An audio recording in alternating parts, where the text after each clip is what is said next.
اسی طرح آپ نے دیکھو کہ جو لوگ فقہی اختلافات کرتے رہتے، نماز کے طریقے پہ اختلاف کرتے ہیں، تو اس میں اتنی بحثیں اور بعض اوقات مسجدوں میں فساد اور ایک دوسرے کے خلاف نفرتیں اور حسد، ساری انرجی جو ہے پھر وہ اس پہ لگ جاتی.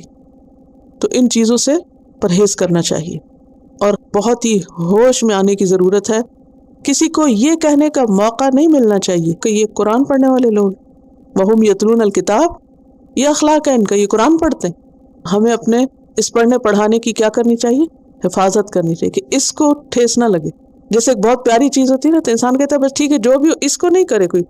کبھی آپ نے کوئی نازک سی چیز ہاتھ میں اٹھائی ہوئی تو آپ کس طرح چلتے ہیں؟ سنبھل کے کہ اس کو نہ کوئی چھیڑے، اس کو نہیں ہلانا. جب کہ نیو بورن بیبی ہوتا ہے نا، ماں کس طرح حفاظت کرتی، ہر چیز سے بچا کے رکھتی. اس کو نہیں ہاتھ لگے، اس کے اوپر نہ کوئی آ جائے، اس کو ٹھنڈ نہ لگے، گرمی نہ لگے، یہ نہ ہو جائے، وہ نہ ہو جائے. کیوں؟ کیونکہ اس سے محبت ہوتی ہے اس چیز سے، تو اس پہ وہ آنچ نہیں آنے دیتی، ہر چیز سے پروٹیکٹ کرتی. تو اگر ہمیں واقعی کتاب سے محبت ہے، قرآن سے محبت ہے، تو پھر ہمیں اس پہ آنچ نہیں آنے دینی چاہیے. کسی کو یہ کہنے کا موقع نہیں ملنا چاہیے کہ یہ قرآن پڑھے ہوئے، یہ قرآن پڑھتے ہیں.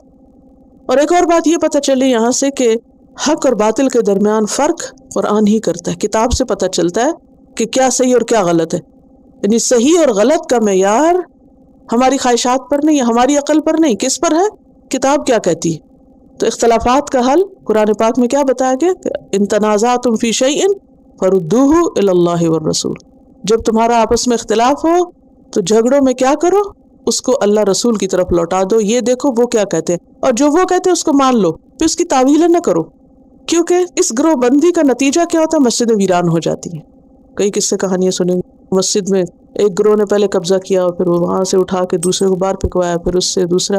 ہر جگہ کوئی نہ کوئی پالیٹکس چل رہی ہوتی ہے، اور بس ایک وار ہے پاور کی اور جاہ کی اور ان چیزوں کی ہرس ہے کہ ہم لیڈر بنے اور ہم بڑے بن جائیں.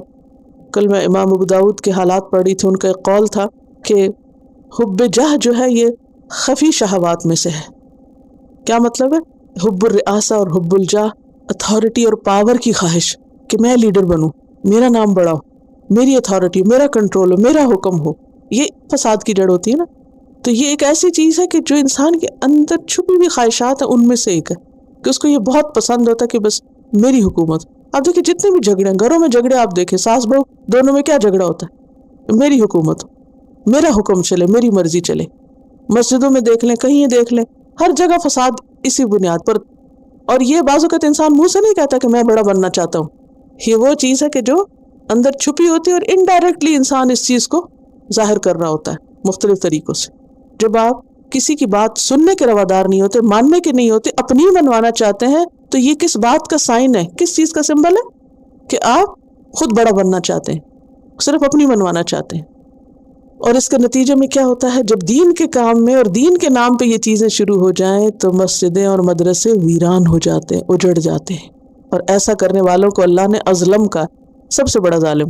وقالت اليهود ليست النصارى على شيء وقالت النصارى ليست اليهود على شيء وهم يتلون الكتاب كذلك قال الذين لا يعلمون مثل قولهم فالله يحكم بينهم يوم القيامة فيما كانوا فيه يختلفون.